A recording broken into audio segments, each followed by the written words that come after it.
Hi to all. அனைவருக்கும் வணக்கம். December மாத second week current affairs. So இது வந்து நம்ம டெஸ்ட் பேட்ச் ஸ்டூடெண்ட்ஸுக்காக கொடுக்கப்படுது. இது தமிழ் இங்கிலீஷ் ரெண்டுதுலையுமே வந்து இருக்கும். டிசம்பர் 2ஆம் வாரம் அப்படின்னு சொல்லும்போது டிசம்பர் 8ல இருந்து டிசம்பர் 14 வரைக்கும். ஸோ அதில் நடந்த எல்லா விஷயங்களுமே கரண்ட் அப்டேட்டட் நியூ சிலபஸ் படி உங்களுக்கு வழங்கப்பட்டிருக்கும். ஸோ இதுல தமிழ்நாடு இஷ்யூஸ் வந்து பாத்தீங்கன்னா ஃபர்ஸ்ட் வந்து எடுக்கிறோம். ஸோ நம்ம வியூவர்ஸ் நிறைய பேர் தமிழ் மீடியம் மாணவர்களா இருக்கிறதுனால நம்ம ஃபர்ஸ்ட் தமிழ்ல போயிடலாம். ஸோ இங்கிலீஷ் மீடியம் ஸ்டூடெண்ட்ஸ் நீங்க ஆல்ரெடி வந்து இதனுடைய பிடிஎஃப் வந்து பெய்டு பேட்ச் ஸ்டூடெண்ட்ஸுக்கு மட்டும் வழங்கப்பட்டிருக்கு. நீங்க பேட்ச்ல இருந்தீங்கன்னா இங்கிலீஷும் தமிழும் ரெண்டுதுலையுமே நீங்க எடுத்துக்கலாம். சரி, தமிழ்நாடு கலைஞர் கைவினை திட்டம். இந்த திட்டம் வந்து பாத்தீங்கன்னா இப்ப பொதுவாக ஒரு திட்டம் வருதுன்னா அதனால் பெனிஃபிட் அடையக்கூடியவங்க யார் யாருங்களா? சோ அதை பேஸ் பண்ணி தான் இங்க கொடுத்துருப்பாங்க. இந்த பேர்லயே இருக்கு, இது வந்து கைவினை திட்டம் அப்படின்னு சொல்லிட்டு. சோ அப்ப கைவினை கலைஞர்களுக்காக, ஓகேங்களா? சோ ஆர்டிசியன் அண்ட் ஸ்கிராஃப்ட்மேன்ஸ், கைவினை கலைஞர்கள் மற்றும் கைவினைஞர்களை மேம்படுத்துவதற்காக தமிழ்நாடு கலைஞர் கைவினை திட்டம் வந்து தொடங்கப்பட்டிருக்கு. 25 தொழில்கள் மற்றும் கைவினைகள் ஈடுபட்டுள்ள அனைத்து பிரிவினர்களுக்கும் பயன்பெறும் வகையில இந்த திட்டம் வந்து செஞ்சிருக்கிறாங்க. இப்ப இருக்கக்கூடிய வர்த்தகங்களின் விரிவாக்கத்திற்கான ஆதரவு, திறன் மற்றும் தொழில் முனைவோருக்கான மேம்பாட்டை இது கொடுக்குறாங்க. ஸோ இது ரொம்ப ரொம்ப முக்கியமானது என்னன்னு கேட்டா, it promote support skill and entrepreneur development for expansion of existing trades அப்படின்னு சொல்றாங்க. ஸோ இந்த கைவினை கலைஞர்களுக்கு 25% மானியம், அதாவது 25% ஆஃப் சப்சிடிஸ் வந்து பாத்தீங்கன்னா வழங்குறாங்க. அதிகபட்சமாக 50,000 ரூபாய் வரைக்குமே வந்து வழங்கப்படுது. ஓகேங்களா? ஸோ இது வந்து கடனாக உட்பட கடனாக 3 லட்சம் ரூபாய் வரைக்குமே கொடுக்கப்படுறாங்க. இந்த திட்டத்தின் கீழ் பயனாளிகளுக்கு 5% வட்டி மானியமும் வந்து வழங்கப்படுதுப்பா. In this scheme, a 5% interest subsidy also provided. So beneficiary வந்து பாத்தீங்கன்னா இந்த திட்டத்தில் விண்ணப்பிக்க ஒரு பயனாளிக்கு குறைந்தபட்சம் 35 வயது ஆயிருக்கணும். ஸோ ஏஜ் கிரைட்டீரியாவும் உண்டு. அடுத்தது வந்து பாத்தீங்கன்னா உங்களுக்கு தேசிய நிகழ்வுகள் வச்சிருப்போம், நேஷனல் இஷ்யூஸ். ஸோ இதுல ஃபேம் 3, ஃபேம் அப்படின்னா என்ன அப்படின்னு சொல்லிட்டு நிறைய தடவை கொஸ்டின் கேட்கப்பட்டுள்ளது. ஸோ ஃபேம் அப்படின்னா the fast adoption and manufacturing of electric vehicle. இதனுடைய சுருக்கம் தான் ஃபேம். இங்க கீழே வந்து பாத்தீங்கன்னா இருக்கும், மின்சார வாகன உற்பத்தி, வாகனங்களின் விரைவான தத்தெடுப்பு மற்றும் உற்பத்தின்னு சொல்லி கொடுத்திருப்போம். ஓகேங்களா? அதாவது the faster adoption and manufacturing of electric vehicles, இதனுடைய சுருக்கம் ஃபேம். ஸோ இதை பேஸ் பண்ணி தான் ஃபேம் 3ன்னு கொண்டு வந்திருக்காங்க. அதாவது 1, 2க்கு அப்புறம் 3. இந்தியாவின் எலக்ட்ரிக் மொபிலிட்டிக்காக, ஓகேங்களா? ஸோ இந்தியா வந்து பாத்தீங்கன்னா இந்த எலக்ட்ரிக் வாகன உற்பத்தியில அதிகமா வந்து பாத்தீங்கன்னா திறன் படைத்து வருது. ஸோ அப்ப இவி ஈகோ சிஸ்டம், சுற்றுச்சூழல் அப்படின்னு சொல்லிட்டு ஒண்ணு கொண்டு வந்திருக்காங்க. இதன் மூலம் பிரதம மந்திரியுடைய electric drive revolution in innovative vehicle enhancement அப்படின்னு PME டிரைவ் திட்டத்துடைய ஒரு துவக்கமாக இந்த பயணத்தின் குறிப்பிடத்தக்க ஒரு மைல்ஸ்டோனை வந்து கொண்டு வந்திருக்கிறாங்க. ரைட்டா? சோ அந்த இதன் பேர்ல தான் இந்த நோக்கம் என்ன, இந்த திட்டத்திற்கான நோக்கம் என்ன அப்படின்னு கேட்டா, மின்சார இயக்கத்தை ஊக்குவிப்பது மற்றும் இந்த ஃபாசில்ஸ்னு சொல்றாங்கல்ல, அதாவது புதை படிவம், ஃபாசில் ஃபியூயல்ஸ் சொல்லுவாங்க. ஓகேங்களா? சோ பெட்ரோல் உள்ளிட்ட புதைப்படிவ எரிபொருட்கள் மீது நாடு சார்ந்திருப்பதை குறைக்கும் நோக்கம். இப்ப நம்ம இந்தியா எல்லாம் பாத்தீங்கன்னா மத்திய நாடுகளை, அதாவது கல்ஃப் கண்ட்ரிஸா இருக்கட்டும், மிடில் ஈஸ்டா இருக்கட்டும், மத்திய கிழக்கு நாடுகளை சார்ந்து இருக்க வேண்டியதா இருக்கு. பெட்ரோலுக்கா இருக்கட்டும், கச்சா எண்ணெய்க்கா இருக்கட்டும்.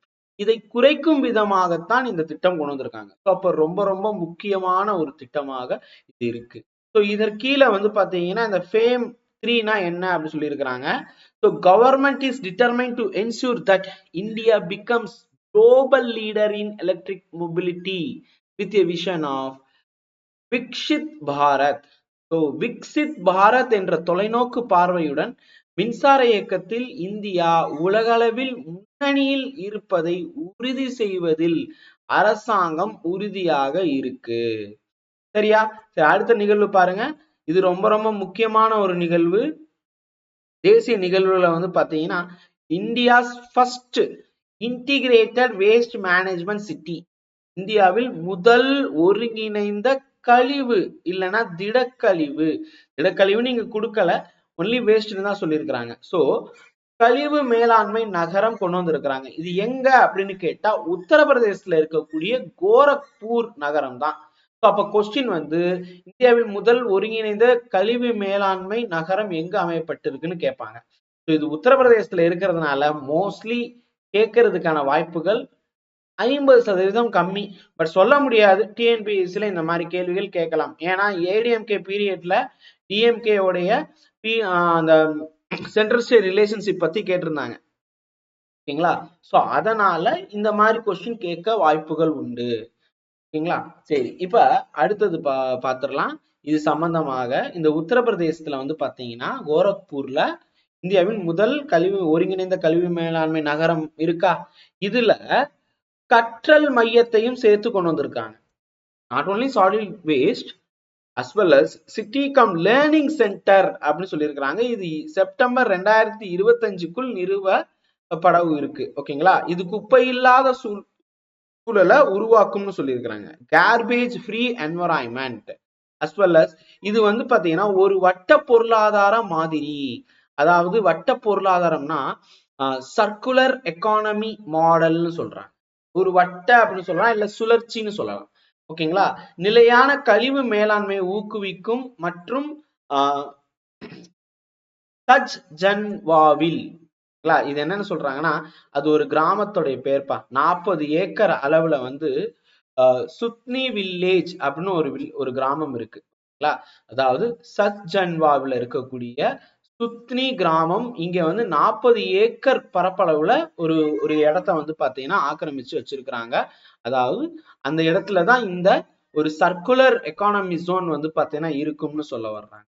அண்ட் இதனுடைய முக்கியமான நோக்கம் என்ன அப்படின்னு கேட்டா கரி அப்படின்னா கோல், அதாவது நிலக்கரி இல்லைன்னா சார்கோல் இதெல்லாம் சொல்லலாம். அண்ட் பயோசிஎன்ஜினா கம்ப்ரஸ்டு நேச்சுரல் கேஸ் சொல்லுவாங்க. பயோன்னு சொல்லும் போது உயிரி அழுத்தப்பட்ட இயற்கை எரிவாயு அப்படின்னு தமிழ்ல சொல்லலாம். ஸோ அத இவ்வளவு சொல்றதுக்கு இங்கிலீஷ்ல இந்த ஒரு வார்த்தை போதும். ஓகேங்களா? உற்பத்தி செய்யும் பல்வேறு வகையான கழிவுகளை செயலாக்குவதே இதனுடைய முக்கிய நோக்கம். பயோமெடிக்கல் கழிவு நீங்களே பார்த்திருப்பீங்க. ரீசெண்டா கேரளாவில இருந்து இங்க நிறைய இந்த மெடிக்கல் வேஸ்ட் எல்லாம் வந்துருந்துச்சா. ஆனா இங்க சொல்லக்கூடியது பயோமெடிக்கல் கழிவுகள், மற்ற கழிவுகள், பேட்டரி மற்றும் டயர்கள் உட்பட கழிவுகள் எல்லாம் இந்த மையம் நிர்வகிக்கும் அப்படின்னு சொல்லியிருக்கிறாங்கப்பா. இது ரொம்ப ரொம்ப பெரிய விஷயம், இது மிகப்பெரிய விஷயம். ரைட், சரி, அடுத்தது பாருங்க. ரயில்வே திருத்த மசோதா, ரயில்வே அமெண்ட்மெண்ட் பில். இந்த பில் என்ன, ஏன் இது வந்திருக்கு அப்படின்னு கேட்டா, இப்ப நிறைய மசோதாக்கள் வருது. மசோதானா உங்களுக்கு தெரியும் நினைக்கிறேன். குடியரசுத் தலைவர் கையெழுத்து போட்டு ஒப்பம் தெரிவிக்கும் வரையில் அது மசோதா தான். குடியரசுத் தலைவரின் ஒப்பம் கிடைத்தால் அது சட்டம். சோ அப்ப இது மசோதா வந்திருக்கு. மசோதாவுக்கு கரண்ட் அஃபேர்ஸ்ல ஏன் வச்சிருக்கீங்க அப்படின்னு கேட்டா, இது வந்து கிட்டத்தட்ட எவ்வளவு வருஷம் கழித்து வந்தது அப்படின்னு சொல்லிட்டு பார்க்கணும். இந்த பில் வந்து பாத்தீங்கன்னா railway Indian railway board act 1905 and railway act 1989, ஓகேங்களா, அதற்கு கீழே கொண்டு வர்றாங்க. தற்போதைய மசோதா இந்திய ரயில்வே வாரிய சட்டம் முன்மொழிவுகளை ரயில்வே சட்டம் இந்த வருஷத்தின் கீழ் இணைப்பதன் மூலம் சட்ட கட்டமைப்பை எளிதாக கொண்டு வர முடியும். இதுதான் இதனுடைய முக்கிய நோக்கமே. தொடக்கத்தில் இருந்து இதற்கான அனுமதி நிறைய பண்ணிட்டு இருந்தாங்க. பட் வந்து இப்பதான் ஒரு மிகப்பெரிய ஸ்டெப் எடுத்து வச்சிருக்கிறாங்க. இந்த ப்ரொபோசல்னால என்ன நடக்கும் அப்படின்னு கேட்டா, அதாவது இந்த மசோதா வந்து மண்டலங்களுக்கு ஒவ்வொரு ரயில்வே ஜோன் இருக்கும்ல, அதுக்கான நிதியை வந்து பாத்தீங்கன்னா கொடுக்கறதுக்கும் சில முடிவுகள் எடுக்கிறதுக்கும் வந்து வேகப்படுத்தும், பரவலாக்குவதை முன்மொழிகிறது. பட்ஜெட், உட்கட்டமைப்பு பணிகள் மற்றும் ஆட்சேர்ப்பு ஆகியவற்றை, அதாவது ரெக்ரூட்மெண்ட்டுக்கானதுக்கும் இவங்களுக்கு அதிகாரம் கொடுக்கப்படுது. இந்த மசோதா அதிவிரைவு ரயில், அதாவது ரொம்ப ஹை ஸ்பீடு ட்ரெயின் சொல்றாங்கல்ல, or super fast speed train சொல்லுவாங்க, இதையும் வந்து பாத்தீங்கன்னா உள்ள கொண்டு வர்றாங்க. மற்றும் உட்கட்டமைப்பு மேம்படுத்துதலை துரிதப்படுத்த அரசாங்கத்தை அனுமதிக்கும் பிரிவு 24A இதுதான். இந்த சட்டத்தை வந்து பாத்தீங்கன்னா அறிமுகப்படுத்துது. ஓகேங்களா? சோ இதுல இருந்து கேள்வி கண்டிப்பாக வரும். அதே நேரத்துல நீங்க பாத்தீங்கன்னா இந்த யுவனாலே யுவன் யுவதி அப்படின்னா யங்ஸ்டர் இளைஞர் அப்படின்னு அர்த்தம். யூத் அப்படின்னு சொல்றாங்க. ஓகேங்களா? சோ அப்ப சக சகாக்கர், இது சகக்கர்னு கொடுத்திருக்காங்களா, சாஹா வட எழுத்தான சஹா அப்படின்னு வரணும். சஹாக்கர் அப்படின்னு சொல்றாங்க. கூட்டுறவு நிறுவன ஆதரவு மற்றும் புத்தாக்க திட்டம், cooperative enterprise support and innovation scheme. இந்த யுவ சகாக்கர் வந்து பாத்தீங்கன்னா எதுக்காக இருக்கு அப்படின்னு கேட்டா, கூட்டுறவு நிறுவன ஆதரவு மற்றும் புத்தாக்க திட்டமா கொண்டு வந்திருக்கிறாங்க. இதுல சமீபத்திய தேசிய கூட்டுறவு மேம்பாட்டு கழகம்னு சொல்லுவாங்க, அதாவது national cooperative development corporation. So இவங்க தான் இதை கொண்டு வந்திருக்கிறாங்க.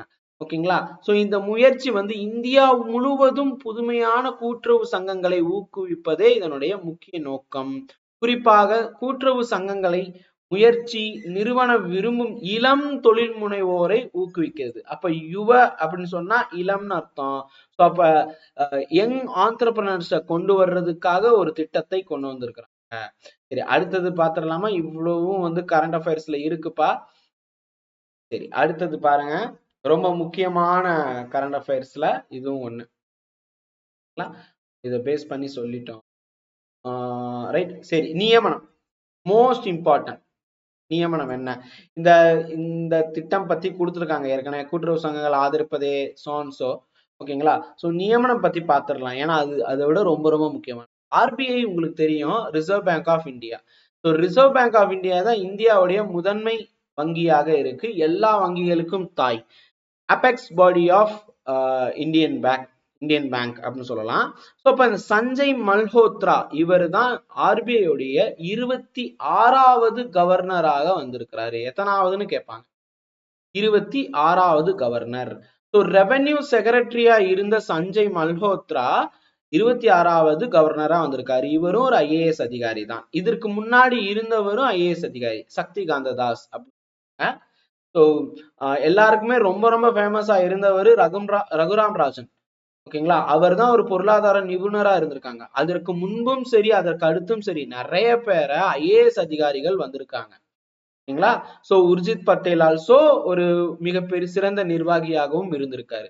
ஸோ அதன் தொடர்ச்சியாக சக்திகாந்த தாஸ் 25வது கவர்னராக இருந்திருக்கிறாரு.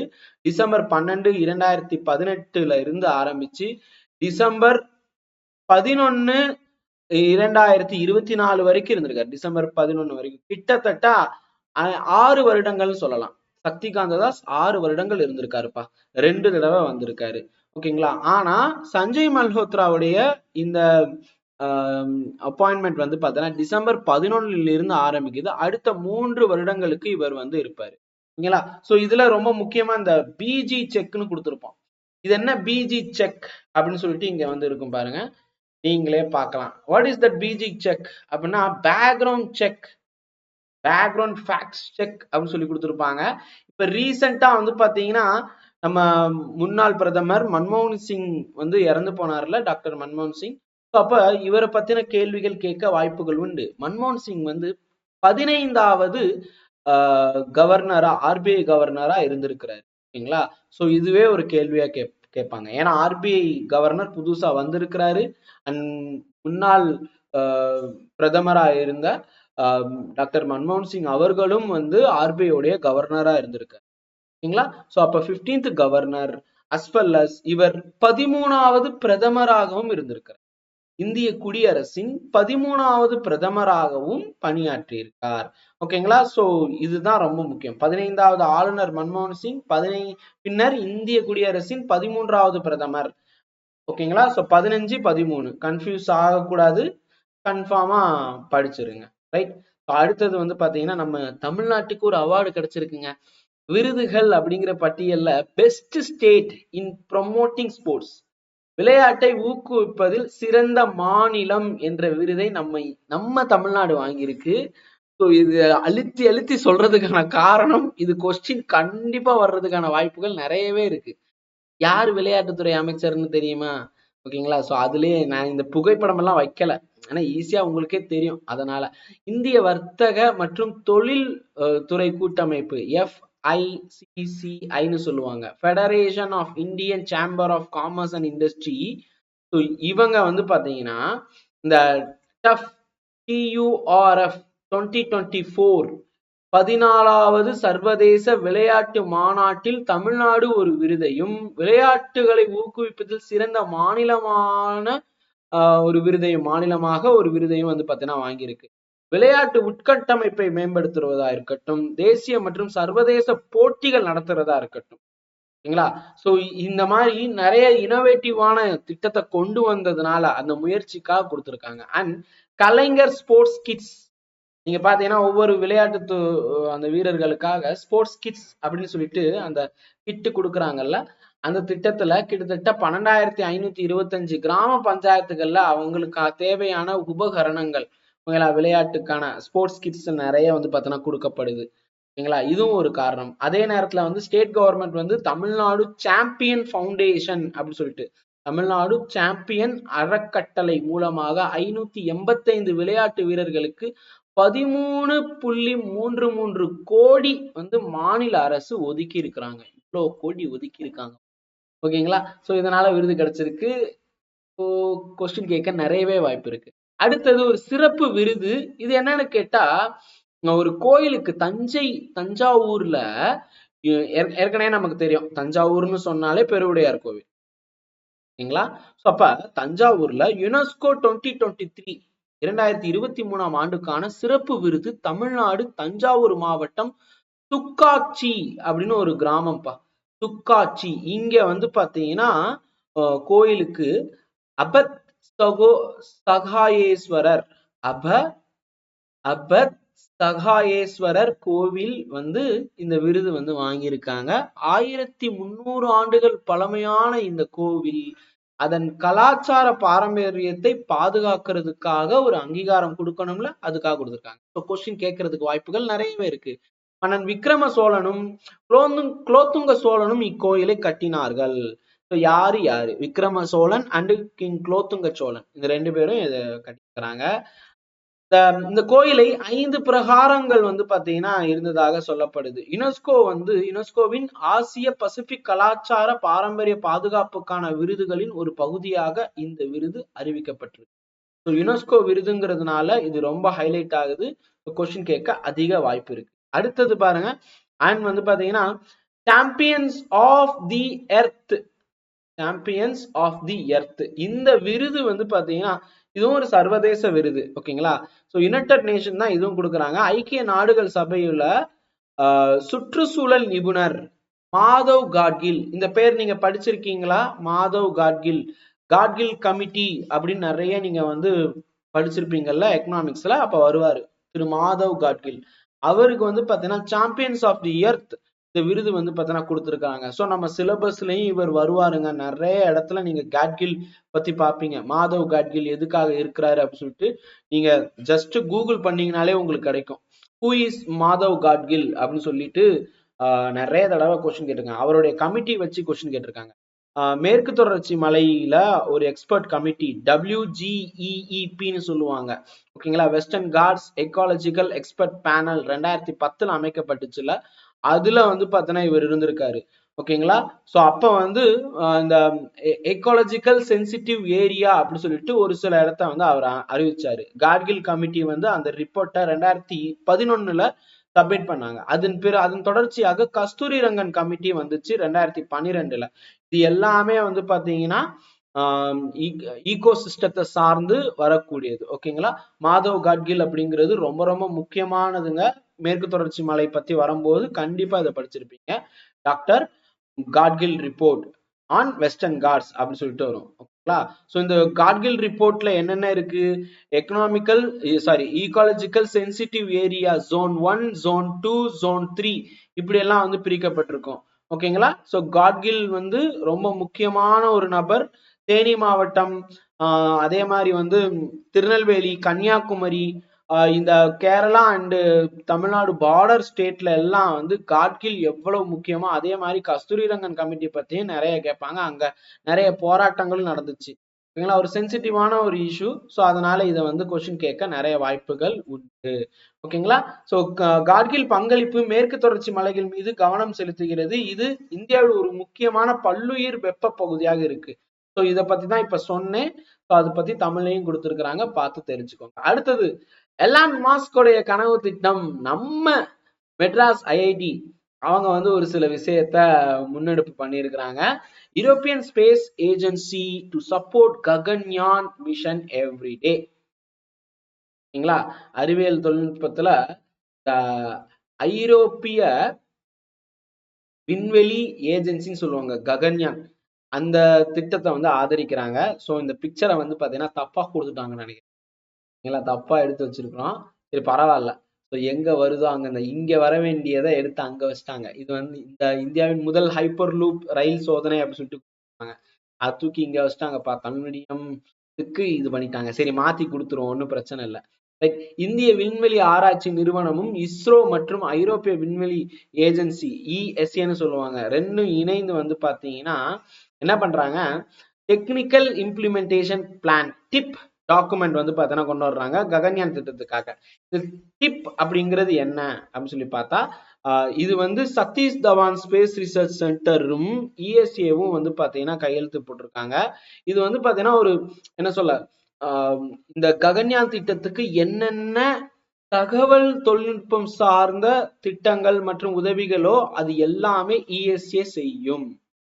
ஓகேங்களா. சோ அதை பேஸ் பண்ணி கொடுத்துருக்காங்கப்பா. அடுத்தது வந்து பாருங்க, இது ஒரு இந்தியாவுடைய முதல் ஃபர்ஸ்ட் இண்டிஜினியஸ் ஆன்டிபயோட்டிக் அப்படின்னு சொல்றாங்க.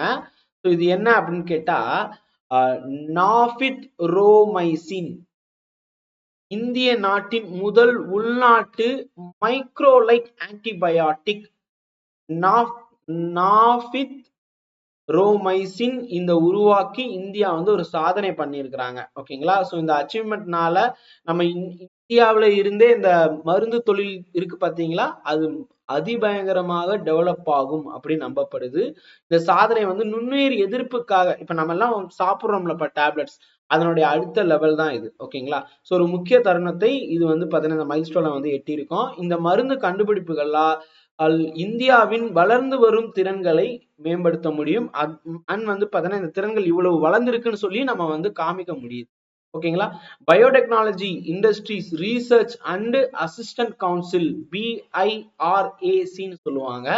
இவங்க வந்து பாத்தீங்கன்னா நஃபித்ரோமைசின் வந்து எப்படி சொல்லியிருக்காங்க, எப்படி வந்து வெளியே சந்தைக்கு வருது அப்படின்னு கேட்டா மின்க்னாஃப் அப்படிங்கிற பெயர்ல தான் சந்தைப்படுத்தப்படுது.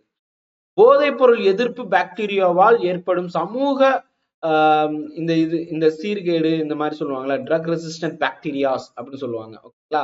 ஸோ அதற்காக வந்து பாத்தீங்கன்னா நிமோனியாவை இதை வந்து பாத்தீங்கன்னா குறிவைக்குது. வயதானவர்கள் மற்றும் இந்த எல்டர்ஸ் அப்படி சொல்றாங்க, சில்ட்ரன் எல்டர்ஸ், இவங்க எல்லாத்துடைய இம்யூன் சிஸ்டத்தை, அதாவது நோய் எதிர்ப்பு அமைப்பை வந்து பாத்தீங்கன்னா இதை ஈக்குவலைஸ் பண்ணுதுன்னு சொல்றாங்க.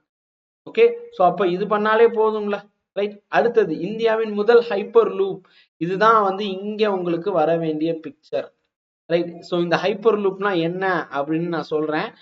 இப்ப எல்லாமே உலகத்துல எல்லாமே வந்து பாத்தீங்கன்னா high pressure to low pressure தான் இயங்குது, இது உங்களுக்கு தெரியும். ஓகேங்களா. சோ அதை பேஸ் பண்ணி ஒரு டியூப் குழாயில வந்து பாத்தீங்கன்னா ப்ரெஷர் வேரி பண்றதுனால ஒரு குறிப்பிட்ட ஒரு என்ன சொல்ல, ஒரு கலன் வந்து பாத்தீங்கன்னா ஒரு இடத்துல இருந்து இன்னொரு இடத்துக்கு ரொம்ப வேகமா கொண்டு போக முடியும் அப்படின்னு நிரூபணம் ஆச்சு. இது எப்ப அப்படின்னு கேட்டா 2012ஆம் ஆண்டு எலான் மாஸ்க் அவர்கள் வந்து பாத்தீங்கன்னா இந்த கான்செப்டை கொண்டு வந்தாரு. ஓகேங்களா. இது உலக லெவல்ல வந்து பாத்தீங்கன்னா ஃபேமஸ் ஆச்சு. ஸோ இந்த ஹைப்பர் லூப் அப்படின்னா என்ன அப்படின்னு சொல்லிட்டு தெரிய வந்துச்சு. ஸோ அதை பேஸ் பண்ணி இப்ப 2024 கிட்டத்தட்ட 12 வருஷம் ஆயிடுச்சுப்பா. 12 வருஷம் கழிச்சு இந்தியாவில் IIT Madras 410 metre hyperloop சோதனை பாதையை நிறைவு செய்திருக்கு. இது வந்து எதிர்கால போக்குவரத்துக்கு வந்து ரொம்ப அதிவேக பயணத்துக்கு ஒரு மைல்கல்லாக இருக்கும்னு சொல்ல வர்றாங்க. இந்த திட்டத்தை வந்து பாத்தீங்கன்னா ஐஐடி மெட்ராஸ் உடைய முக்கியமான மெட்ராஸ் அவின்ஸ்கர் ஹைப்பர் லூப் அப்படிங்கிற ஒரு அமைப்பு தான், ஒரு குழு தான் வந்து பாத்தீங்கன்னா இது பண்ணியிருக்காங்க. இது என்னன்னா ஒரு கேப்சூல் மாதிரி இருக்கும்பா. ஒரு இடத்துல இருந்து இன்னொரு இடத்துக்கு வந்து பாத்தீங்கன்னா இந்த ஒரு டியூப் மாதிரி நீங்க பாக்குறீங்கல்ல, இந்த டியூப் மாதிரி இருக்கும். இந்த டியூப் ஃபுல்லா இப்ப நீங்க வந்து மெட்ரோல போயிருப்பீங்கல்ல. ஸோ அப்ப அந்த மெட்ரோ வந்து பாத்தீங்கன்னா ஒரு ஒரு டனலுக்குள்ள போகுதுல்ல, அதே மாதிரி இது ஒரு டியூப் மாதிரி இருக்கும்பா. அந்த டியூபுக்குள்ள வந்து பாத்தீங்கன்னா ஒரு கேப்சூல் மாதிரி இருக்கும். அந்த கேப்சூல் தான் நீங்க பாக்குற அந்த ட்ரெயின் மாதிரி அப்படின்னு நினைச்சுக்கோங்களேன். இது வந்து பாத்தீங்கன்னா ஒரு இடத்துல ஹை ப்ரெஷர், இன்னொரு இடத்துல லோ ப்ரெஷர் பண்ணிட்டோம்னா, high pressure to low pressure எவ்வளவு வேகமாக போகும் அப்படின்னு யோசனை பண்ணுங்க. அந்த யோசனையின் பேர்ல தான் இது வந்துச்சு. இது எல்லாமே ஒரு வேக்யூம் ஸ்பேஸ்ல தான் வந்து நடக்கும். ஓகேங்களா? ஸோ அதாவது வெற்றிட ஒரு குழாய் இருக்கும், அதுக்குள்ளதான் நடக்கும். ஓகேங்களா? ஸோ இப்ப இதுதான் வந்து இப்ப ஹைலைட்டே, ரைட்? ஸோ இதை பேஸ் பண்ணி கொஸ்டின் நிறைய கேட்க வாய்ப்புகள் உண்டு. ஈவன் நீங்க மெயின்ஸ்ல கூட பார்க்கலாம். ரைட். அடுத்தது, இந்தியா 2035க்குள் பாரத் அந்தரிக்ஷா நிலையம் தொடங்கும்.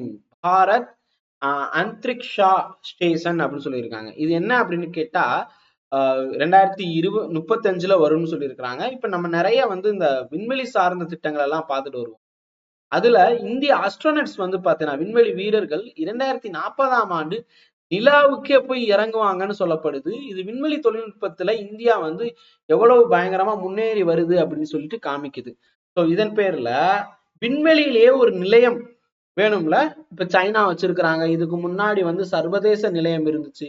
இப்ப சர்வதேச நிலையம் வந்து பாத்தீங்கன்னா இன்டர்நேஷனல் ஸ்பேஸ் ஸ்டேஷன் சொல்லுவாங்க, அது வந்து க்ளோஸ்டு. ஸோ இப்ப யார்கிட்ட இருக்கு அப்படின்னு கேட்டா சைனா கிட்ட மட்டும்தான் இருக்கு. ஸோ அப்ப நீங்க சில திரைப்படத்துல கூட பார்த்திருப்பீங்க, ஸோ சைனா கிட்ட இருந்து நம்ம வந்து அந்த மிசைல் வாங்குற மாதிரி ஸோ இந்த மாதிரி எல்லாம் காமிச்சிருப்பாங்க. இப்ப சைனா கிட்ட இருக்குல்ல, அதே மாதிரி இந்தியாவுக்கு ஒண்ணு வேணும்ல, அதுதான் இங்க சொல்றாங்க. ஓகேங்களா? சோ விண்வெளி நிலையம் குறைந்த புவி சுற்றுப்பாதையில் இந்தியாவின் இருப்பை மேம்படுத்துவதோட நோக்கமாக இது இருக்குன்னு சொல்லியிருக்கு. அடுத்தது ரொம்ப முக்கியமாக, கூகுள் ஜென்காஸ்ட் ஃபார் வெதர் ஃபார்காஸ்டிங், அதாவது வானிலை முன்னறிவிப்பிற்காக கூகுளின் ஜென்காஸ்ட் அப்படின்னு ஒண்ணு கொண்டு வந்திருக்காங்க. இது கூகுளோடைய டீப் மைண்ட் ஸ்பேஸ் அப்படின்னு சொல்லுவாங்க. டீப் மைண்ட் அந்த டீம் மூலியமா தான் இது வந்துச்சு, ஜென்காஸ்ட் அப்படின்னு சொல்லிட்டு. இது ஒரு ஆர்டிபிஷியல் இன்டெலிஜென்ஸ் சொல்றாங்கல்ல, ஓகேங்களா? அதாவது ஏஐ மாடல் ஆக இது இருக்கும். European centre for medium range weather forecast இவங்களும் வந்து இதனோட இணைந்து பண்ணியிருக்கிறாங்க. ஸோ இது என்னன்னு கேட்டா இன்னும் துல்லியமாக இந்த ஜென்காஸ்ட் வந்து பாத்தீங்கன்னா ரொம்ப ஸ்பீடாகவும் துல்லியமாகவும் 15 நாட்கள் வரைக்கும் இருக்கக்கூடிய சில விஷயங்களை, அதாவது வானிலை மாற்றமா இருக்கட்டும், இது எல்லாத்தையுமே ரொம்ப வேகமா சொல்லும் அப்படின்னு சொல்லப்படுது. அதே நேரத்துல இதுக்கு முன்னாடி இருக்கக்கூடிய பழைய முந்தைய பதிப்புகளை போல இல்லாம இது வந்து நிறைய முன்னறிப்புகளை வந்து பார்த்தீங்கன்னா கொடுக்கும்.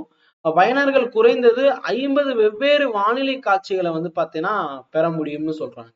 இந்த வகையான வானிலை விளைவுகளை பற்றி விரைவாக இதற்கு சம்பந்தமான அண்டர்ஸ்டாண்டிங் வேண்டும் அப்படின்னும் சொல்லப்பட்டுள்ளது.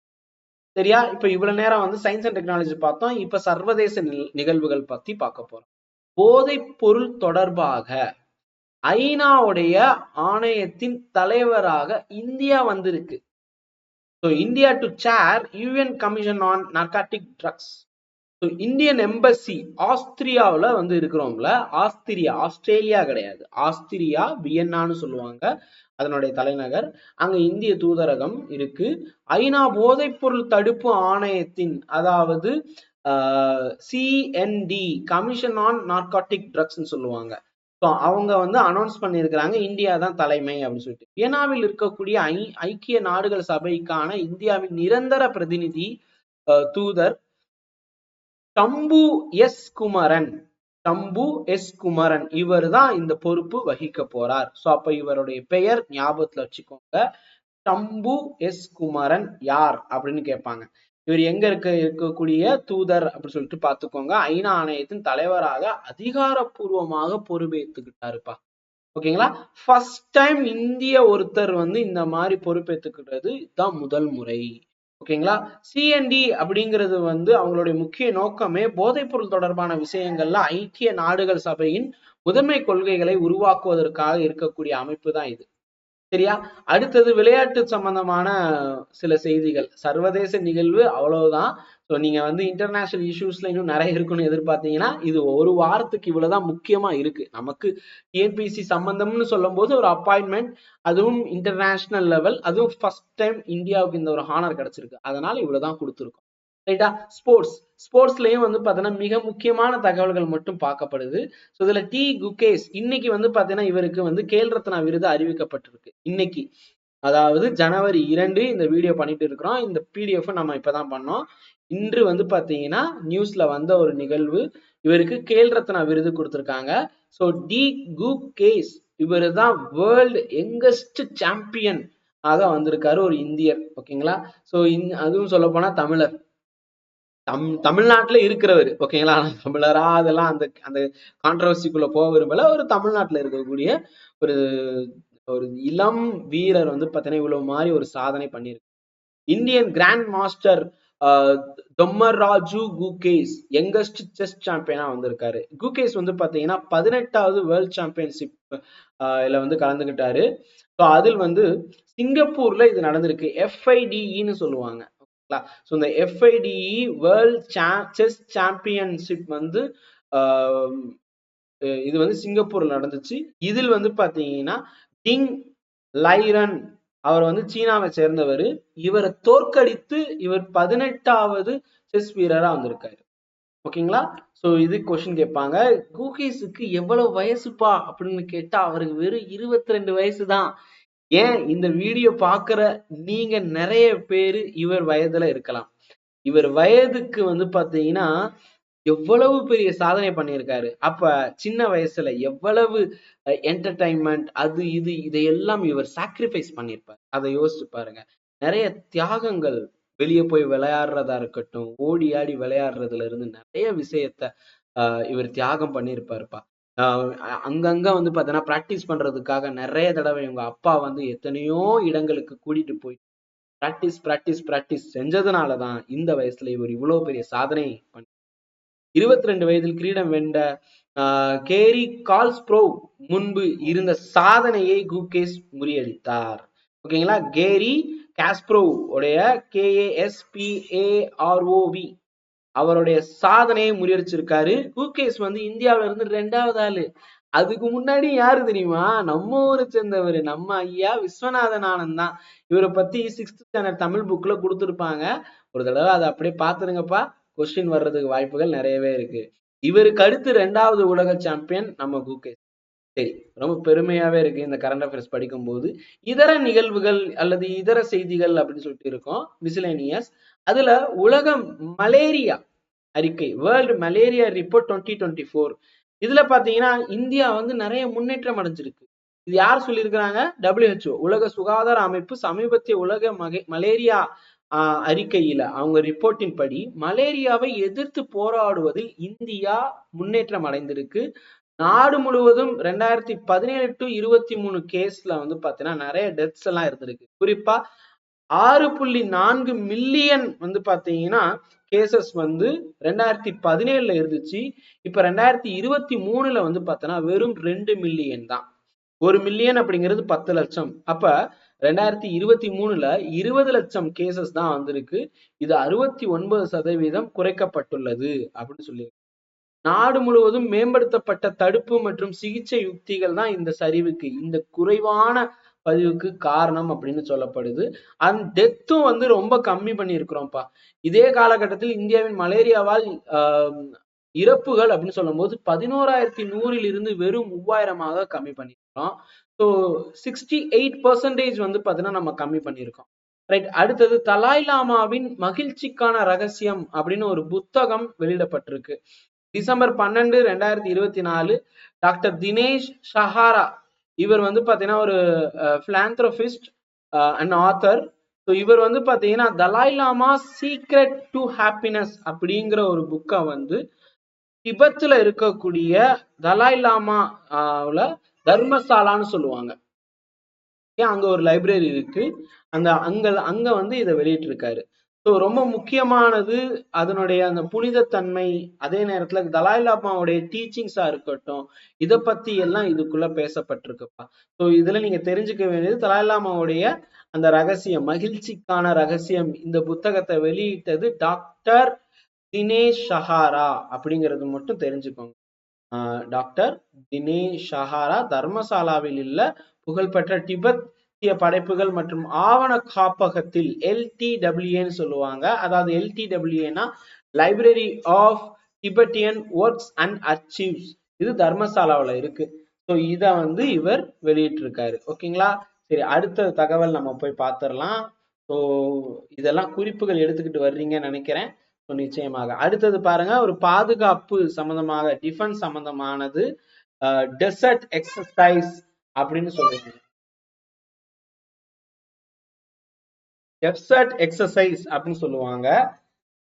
ஸோ இது என்ன அப்படின்னு கேட்டா, நீங்க ஆங்கிலத்திலையும் பார்த்தா இன்னும் சிறப்பா இருக்கும். நம்ம இந்தியா வந்து பாத்தீங்கன்னா, இந்த ஆங்கிலத்துல இங்க ஓரத்துல கொடுத்துருக்காங்க பாருங்க.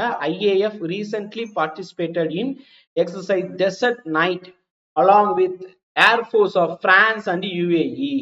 இந்தியா, பிரான்ஸ் மற்றும் ஐக்கிய அரபு அமீரகம் ஆகிய 3 நாடுகளும் சேர்ந்து அரபிக்கடல்ல, நல்லா கவனிங்க, இங்கதான் ஹைலைட்டே, அரபிக்கடல்ல காம்பாக்ட் எக்ஸசைஸ் பண்ணிருக்கிறாங்க. அப்படியே வந்து பாத்தீங்கன்னா ஒரு ஒரு என்ன சொல்ல, ஒரு பயிற்சி மாதிரி இருக்காதுப்பா, உண்மையிலே நடந்தா எப்படி இருக்குமோ அந்த மாதிரிதான் பண்ணியிருப்பாங்க. இதுவும் பாகிஸ்தானுக்கு அருகாமையில் இருக்கக்கூடிய அந்த எல்லைகள் உட்பட்டு நடந்திருக்கு. இது முத்தரப்பு விமான போர் பயிற்சின்னு சொல்றாங்க. ஏன்னா 3 நாடுகள், ஓகேங்களா, ட்ரைலேட்ரல் எக்ஸசைஸ் அப்படின்னு சொல்லுவாங்க. எந்தெந்த நாடுகள் அப்படின்னு சொல்லிட்டு நம்ம ஏற்கனவே பார்த்துட்டோம். இடம் வந்து பாத்தீங்கன்னா கராச்சிக்கு தென்மேற்கே சுமார் 350 400 கிலோமீட்டர் தொலைவில் இது நடந்திருக்கு. இந்த பயிற்சியோடைய நோக்கம் என்ன அப்படின்னு கேட்டா, அதாவது ஒரு நேரடியாக சொல்லக்கூடிய நோக்கமாக இங்க வந்து கொடுக்கப்பட்டிருக்கு. strengthen trilateral defense cooperation, enhance combat skill and interoperability among air force அப்படின்னு சொல்லியிருக்கிறாங்க. அதாவது பயிற்சியுடைய நோக்கம் முத்தரப்பு பாதுகாப்பு, ஒத்துழைப்பை வலுப்படுத்துவது, போர் திறன்களை மேம்படுத்துவது மற்றும் விமானப்படைகளுக்கிடையே இயங்கும் தன்மையை மேம்படுத்துவதுன்னு சொல்லியிருக்காங்க. ஆனா இதை ஏன் அரபிக்கடல்ல, அதுவும் வந்து பாத்தீங்கன்னா கராச்சிக்கு தென்மேற்கே நடத்தணும்? அப்ப இந்த பயிற்சிகள், போர் பயிற்சிகள் எல்லாமே எப்பா, நான் என் கூட சேர்ந்து யார் யார் இருக்கிறாங்கன்னு தெரியுதா, கொஞ்சம் அடக்கி வாசி அப்படின்னு யாரோ ஒருத்தருக்கு சொல்ற மாதிரியான செய்தி தான். இதே மாதிரிதான் மலபார் எக்ஸசைஸ். மலபார் எக்ஸசைஸ் கேரளாவுக்கு பக்கத்துல நடக்கும். யார் யாரெல்லாம் இணைந்திருப்பாங்கன்னு கேட்டா, சைனாவுக்கு எதிராக இருக்கக்கூடிய நாடுகள் எல்லாம் இணைந்திருக்கும். குறிப்பாக இந்தியா, அமெரிக்கா, ஜப்பான், இவங்கெல்லாம் ஆல்மோஸ்ட் எப்பயுமே பண்ணிட்டு இருப்பாங்க. இதோட அப்பப்ப ஆஸ்திரேலியாவும் உள்ளுக்குள்ள வந்துட்டு போகுது. அப்ப இந்த போர் பயிற்சி எல்லாமே வந்து பாத்தீங்கன்னா ஏதோ டைரக்ட் இன்ஃபர்மேஷன் ஒருத்தருக்கு கொடுத்தாலும் இன்டைரக்டா இன்னொருத்தருக்கும் கொடுக்கப்படும். சரி, முக்கியமான நாட்கள். சர்வதேச ஊழல் எதிர்ப்பு தினம் 2024 டிசம்பர் 9 நம்ம வந்து அனுசரிச்சிருக்கோம். ஓகேங்களா? இதனுடைய தீம் கருத்துருன்னு சொல்லுவாங்க. அதை மட்டும் தெரிஞ்சுக்கோங்க. ஊழலுக்கு எதிரான இளைஞர்களை ஒருங்கிணைத்தல், யூனிட்டிங் த யூத் அகைன்ஸ்ட் கரப்ஷன். அடுத்தது டிசம்பர் 10 மனித உரிமைகள் தினம். அதாவது உலக வேர்ல்ட் ஹியூமன் ரைட்ஸ் டே, உலக மனித உரிமைகள் தினம். மனித உரிமைனா என்னன்னு உங்களுக்கு தெரியும். நம்ம ஃபண்டமெண்டல் ரைட்ஸ்லயும் இது எல்லாமே உள்ள இருக்கு. இதனுடைய தீம், கருத்துரு என்ன அப்படின்னு கேட்டா, our rights our future right now. எங்கள் உரிமை, இல்லைன்னா எங்கள்னு சொல்றதை விட நமது உரிமைகள், நமது எதிர்காலம் இப்போதே அப்படிங்கிற கருத்துரு அடிப்படையில் இந்த தினத்தை நம்ம அனுசரிக்கிறோம். சர்வதேச மலைகள் தினம், இன்டர்நேஷனல் மவுண்டைன் டே, மவுண்டைன் ஆர் மவுண்டைன் டே. இது ஐநா சபை வந்து 2003 இருந்து இது இனிஷியேட் பண்ணி கொண்டு வந்துட்டு இருக்கிறாங்க. ஒவ்வொரு டிசம்பர் 11 இது பண்றாங்க. யாரு கொண்டு வந்தாங்க அப்படின்னு கொஸ்டின் கேட்க வாய்ப்பு. அடுத்தது டிசம்பர் 12 வந்து பாத்தீங்கன்னா இன்டர்நேஷனல் டே ஆஃப் நியூட்ரலிட்டி, சர்வதேச நடுநிலைமை தினம். 2024 டிசம்பர் 12 நம்ம வந்து அனுசரிச்சிருக்கோம். நடுநிலை தினம் உலகளாவிய அமைதி மற்றும் பாதுகாப்பை கொண்டு வர்றதுக்காக இருக்கக்கூடியது. ஸோ இதனுடைய கருப்பொருள் அல்லது கருத்துரு வந்து பாத்தீங்கன்னா அமைதி மற்றும் ஸ்திரத்தன்மையை ஊக்குவித்தல்னு சொல்லியிருக்கிறாங்க. Promoting peace and stability. அடுத்தது டிசம்பர் 14 தேசிய எரிசக்தி பாதுகாப்பு தினம், நேஷனல் எனர்ஜி கன்சர்வேஷன் டே. இது வந்து புவி வெப்பமடைதல் மற்றும் காலநிலை மாற்றம் குறித்து பொதுமக்களுக்கு விழிப்புணர்வை கொண்டு வரணும் அப்படிங்கிறதுக்காகவும் எரிசக்தியை சேமிக்க மக்கள் வந்து முன்வரணும் அப்படிங்கிறதுக்காகவும் இந்த தினம் வந்து கொண்டு வந்திருக்காங்க. தேசிய எரிசக்தி பாதுகாப்பு தினம் 1991 முதல் நம்ம வந்து அனுசரிக்கிறோம். 2001ஆம் ஆண்டு பிஇன்னு சொல்லுவாங்க, பியூரோ ஆஃப் எனர்ஜி எஃபிஷியன்சி. நீங்க பாத்தீங்கன்னா உங்களுடைய எலக்ட்ரானிக் பொருட்கள் வீட்டுல இருந்துச்சுன்னு வச்சுக்கோங்க, ஃப்ரிட்ஜ், கிரைண்டர், ஏசி, இதெல்லாம் ஸ்டார் ரேட்டிங் கொடுத்துருப்பாங்கல்ல, அதெல்லாம் இந்த பிஇ தான் கொண்டு வர்றாங்க. Bureau of energy efficiency. இவங்க தான் எனர்ஜி கன்சர்வேஷன் ஆக்டும் கொண்டு வந்திருக்கிறாங்க. இவங்க தான் national energy conservation day December 14 தேர்ந்தெடுத்து கொண்டு வந்திருக்காங்க. அப்ப அந்த ஸ்டார் ரேட்டிங் பார்க்கும்போது டிசம்பர் 14 ஞாபகத்துக்கு வரும். அவ்வளவுதான் நண்பர்களே. இதெல்லாம் வந்து முக்கியமான கரண்ட் அஃபேர்ஸ். இந்த கரண்ட் அஃபேர்ஸ் வந்து இங்கிலீஷ் அண்ட் தமிழ் 2 லாங்குவேஜ்லயுமே நம்ம வந்து கொடுத்துருக்கோம். நீங்க பாப்பீங்க. ஸோ ஃபர்ஸ்ட் ஹைப்பர் லூப் எங்க இருக்குன்னு பாருங்க, அதே மாதிரி டிஃபென்ஸ் எக்ஸசைஸ் எங்க இருக்குன்னு பாருங்க. இந்த 2 பிக்சர் தான், மற்றது எதுவுமே நம்ம போடல. அதே மாதிரி வந்து பாத்தீங்கன்னா பிஜி ஃபேக்ட் செக் அப்படின்னு சொல்லியிருப்போம். அதாவது இந்த அப்பாயின்மெண்ட்ல வந்து ஆர்பிஐ கவர்னர் அப்பாயின்மெண்ட்ல இப்ப ரீசெண்டா நடந்த நிகழ்வையும் சேர்த்து நாங்க வச்சிருக்கோம். ஸோ இதெல்லாம் கற்பது ஐஏஎஸ் உடைய ஒரு இனிஷியேட்டா நாங்க பண்ணியிருக்கோம். எங்களுக்கு ஆதரவு கொடுக்கணும்னு நினைச்சீங்கன்னா ஒரு சப்ஸ்கிரைப் பட்டனை அழுத்தி விடுங்க, மற்றவங்களுக்கு ஷேர் பண்ணுங்க இந்த வீடியோ. Thank you so much. அடுத்த வகுப்பிலும் நாம் சந்திப்போம். ஜெய் ஹிந்த்.